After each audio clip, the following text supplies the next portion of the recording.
I wanted to start today's mayor's message by first of all wishing everybody a happy Passover and a happy Easter. And then I wanted to take the time to actually state that usually my mayor's messages are being recorded from my office in Borough Hall. But today, if you look around, you'll notice that the background's a little different. Instead, today I've decided to do my mayor's message from my living room. Because just like all of you, I know how important it is to stay at home. So my family and I have been practicing that as well. So today's mayor message is being brought to you from my home, from my living room, and I welcome you all.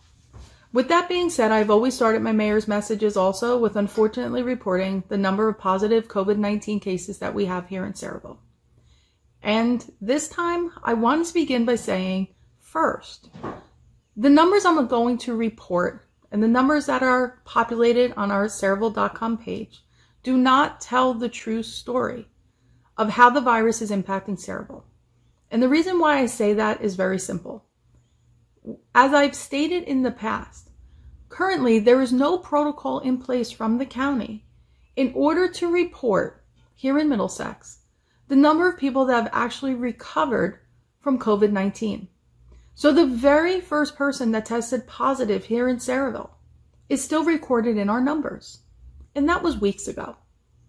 I know for a fact, as many of you do, that there are many people who are recovering or have recovered from COVID-19 and are actually doing very well at this point. So while our numbers continue to climb, please keep that in mind.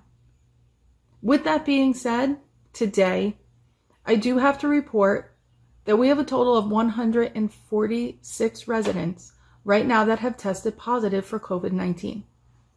Today, sadly, is my first report where we have actually a confirmed fatality of a resident here in Sayreville. Now, I say confirmed fatality because, as I stated in my previous message, I'm certain there are more. But before we can report that officially here, we have to wait for confirmation from the medical examiner at the county. And sometimes that does take time. But before I move forward with any additional news, I would like us all to just take a moment of thoughtful prayer and a moment of silence to let all of the families know, including this one fatality that I'm reporting now, but anyone else that has lost someone to this virus, that together here, we are all grieving along with these people. That not a day is going to go by where Sayreville is going to forget what we've already gone through and what we already have ahead of us. And I know that the people here within this town, when there is a problem, when there is trouble, we all come together, and that's what we've been doing. So on a personal level, to anyone that right now is suffering through this virus, that has lost a friend or a family member or a loved one, my most heartfelt condolences are once again sent to you. And I'm sure the love and support of everybody around you is also being felt at this time.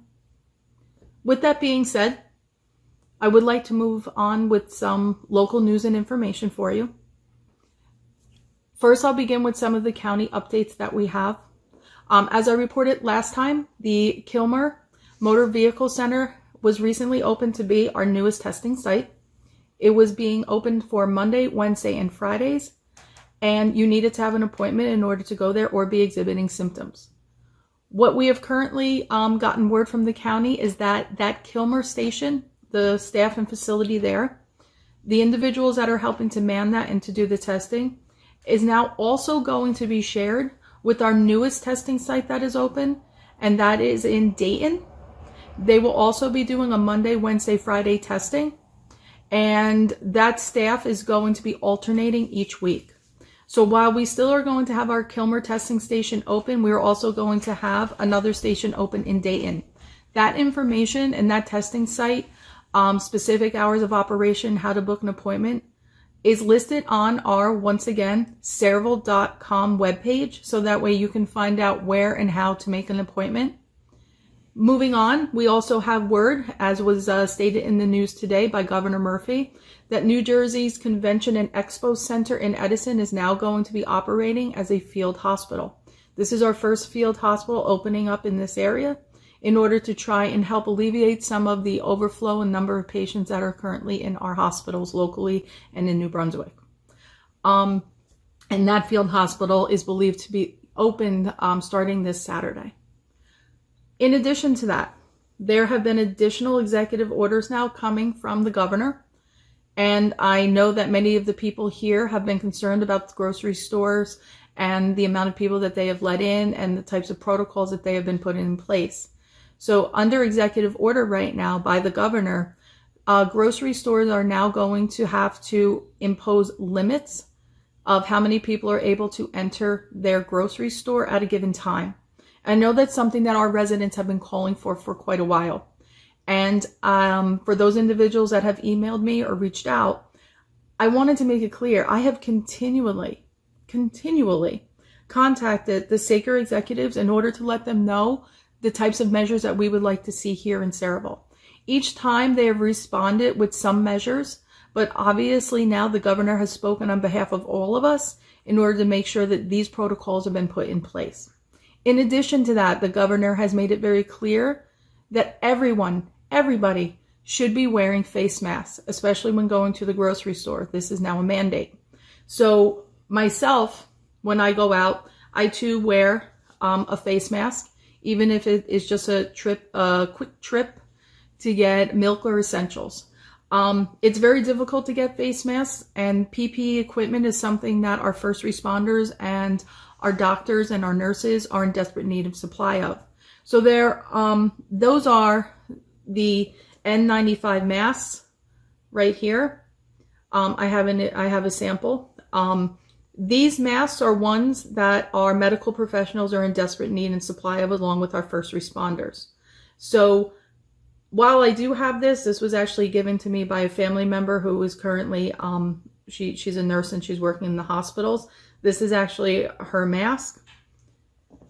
What I have been doing to make sure that I don't diminish the supply of PPEs needed for our first responders, those are on the front line in order to try and fight this virus.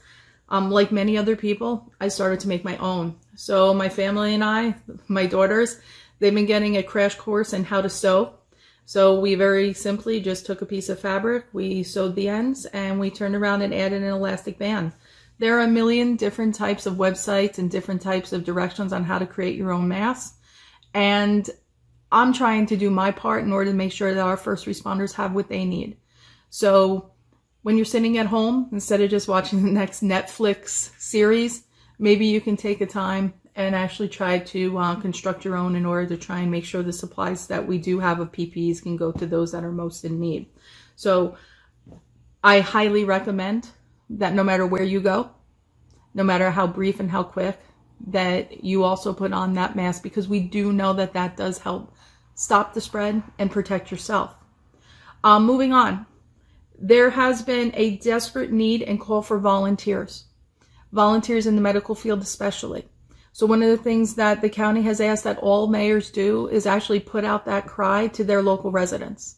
So if there is anybody here that is trained or does have licenses as a nurse or a doctor, and you feel that you are ready to volunteer or that you can volunteer, once again, on Saraville.com or going through our Middlesex County sites, there are applications and abilities to sign up in order to be a volunteer, and you will get information about where you can best be of service.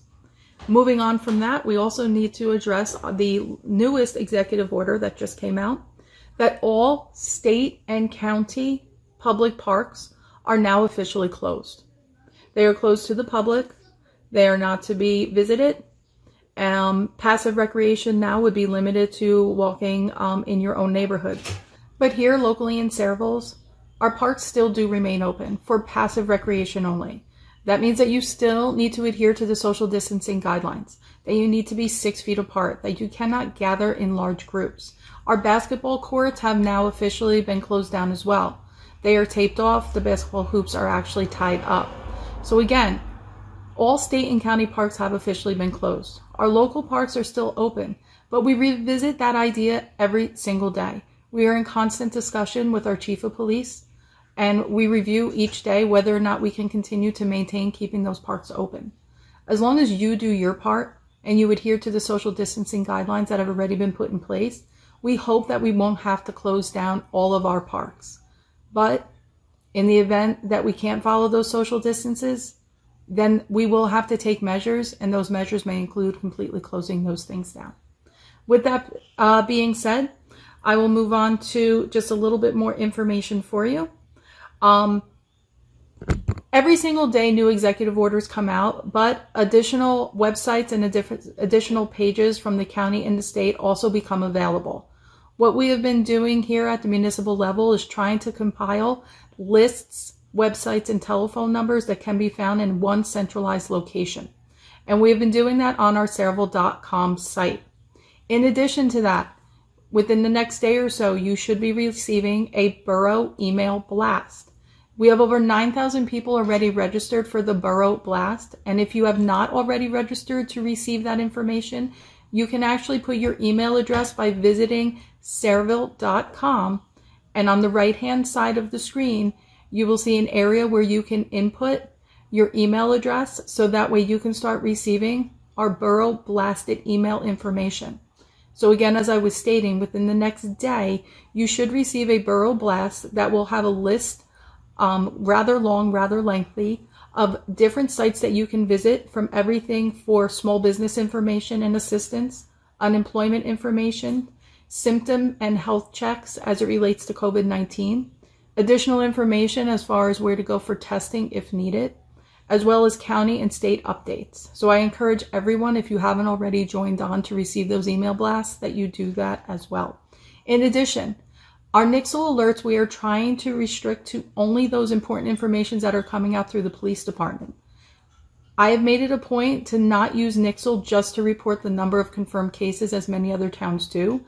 As you know, on Sayreville.com, every single day, as soon as we receive our county numbers, we update the number of positive cases in the upper right-hand corner. So although I know many people want to see that reported through our Nixle communications, it is every single day available to you by just simply visiting, again, Sayreville.com. And last but not least, I will end by stating that we are going to be holding our first Borough Council meeting this Monday, April 13th, at our usual time at 7 o'clock, since the COVID-19 crisis. This will be a slight change to the way that we normally operate as far as our meetings.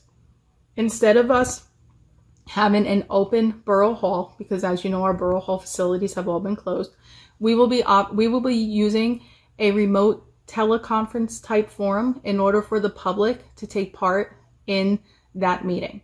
More information about that will be sent out and will be populated, and instructions will be put out on our Sayreville.com site, along with the advertised meeting as is put in our local newspapers.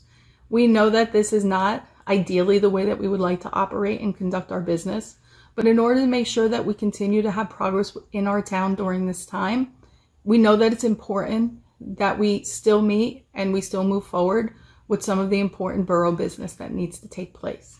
So I hope that all of you will take the time to take a look at how to participate in that meeting. And until my next mayor's meeting, and hopefully as we continue to move forward through this crisis, that everybody stay healthy and be well. Thank you.